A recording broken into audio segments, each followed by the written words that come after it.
Hi everyone, it's Simon Keeling here, the Vault again for watching weatherweb.net. The site to get free of charge by the adverts you're seeing around the screen here. So it's by you coming back and using the site, using the charts, viewing the adverts. That's what generates revenue that keeps it free of charge. So thank you for doing that. You'll notice that there's a forecast on the featured channel. This is over that way.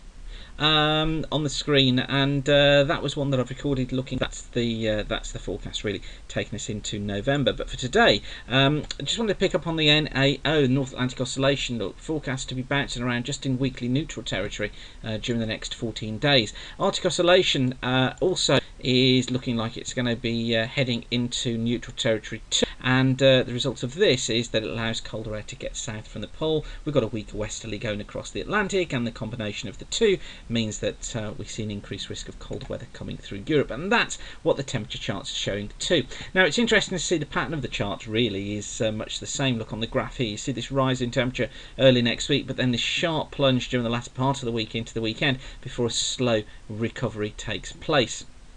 Similar on the GFS ensemble, taking us through to the 5th of November. Look, we've got this rise taking place early on in the week, and then the sharp fall off by the end of the week into next weekend before temperatures tend to plateau or just rise slightly into the beginning part of November. So during this week we're going to be seeing temperatures of 16, 17s, but then by the end of the week, look, struggling to get up to around 9 degrees.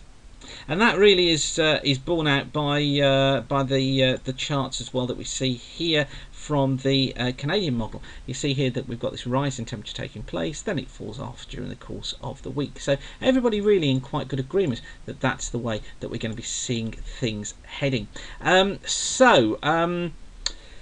Here we go then with a look at how things shape up during the next few days, and this is the charts from the GFS model for the 7 AM this morning Saturday. Now just watch what happens as we find high pressure building in over the next few days. There's the high coming in, look, this ridge that builds through. Now what's interesting is, it's in here, what's interesting is that we get this area of rain, look, edging its way northwards during the course of this afternoon. It crosses southeastern parts of England, becomes more persistent before heading out into the North Sea during the course of this evening. But what this is going to do is introduce milder conditions, and that means that we get plenty of mist and murk to start the day on Sunday across many parts of England and Wales. You see that ridge by then has built in quite nicely across the UK. So for Sunday, looks like rain is going to be just not too far away from Kent, but many areas staying dry. I think morning mist and fog will break, the clouds should lift, and we should find some bright spells coming through. But there will be some areas that stay really autumnal right the way through the day. Then heading overnight in towards Monday, we'll find some bits of drizzle affecting eastern coast of the country. That's slipping into the south during the course of Monday, and I think quite a dull day really from anywhere from the borders southwards. Is in for a dull day on Monday with some drizzle at times, pretty misty, pretty murky, proper autumny conditions. Brighter probably across the north and west of Scotland, but some low cloud down towards the east with high pressure out towards the east as well. And then as we head in towards Tuesday, well, much the same really. We've got these outbreaks of cloud and also some rain affecting southern parts of England and Wales, and also Ireland. Very murky again. Scotland probably seeing the best of the conditions, but dry for many apart from this drizzle.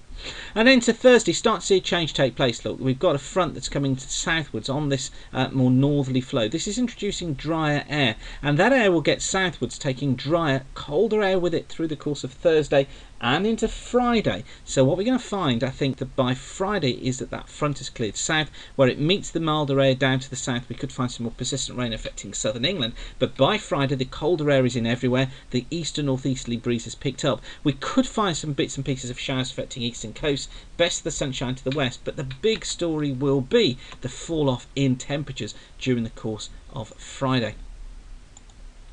And then as we head in towards the weekend, so we're going to find high pressure still around during the course of the weekend. That will slip its way southwards. I think more brightness around for the weekend, although I think still plenty of cloud tied up with this high, and it looks as if it is going to be remaining fairly dry too. And the long range, well, the medium range models into next week really keep much the same pattern, with high pressure tending to be in control and take us through into early November before we see things start to turn more unsettled during the 2nd, 3rd of November. But go and have a look at the featured video for that. I've got all the details on the further outlook on there. So once again, thanks for watching, keep the sun shining, and bye for now.